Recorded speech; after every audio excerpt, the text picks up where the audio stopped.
প্রত্যেকটা দিন সকালবেলা হলে নাস্তা বানানোর প্যারা থাকে সবারই, প্রত্যেকটা গৃহিণীর। তো আসলে আমার এই প্রতিদিন এই যে হাঁড়ি পাতিল মানে নাস্তা বানানোটা যতটুকু না ইয়ে লাগে, হাঁড়ি পাতিল গুলা ধোয়া ধাই, এই যে বেলুন পিড়ি এগুলো ধুইতে আমার ভীষণ কষ্ট লাগে।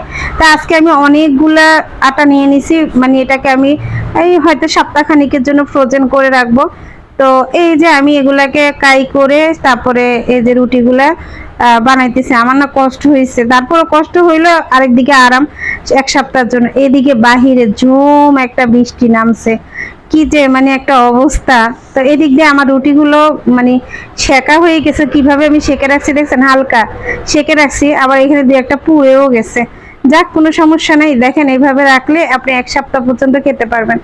তো কিছু কিছু গৃহিণীদের জন্য আমার এই ভিডিওটা অনেক উপকার হবে। ভালো লাগলে অবশ্যই শেয়ার করবেন। এদিক দিয়ে কিন্তু আমার রান্নাও শেষ, ভর্তা করছি, আগে একটু ডাল ছিল, ভাত রান্না করছি, এই যে শিং মাছের ঝোল রান্না করছি।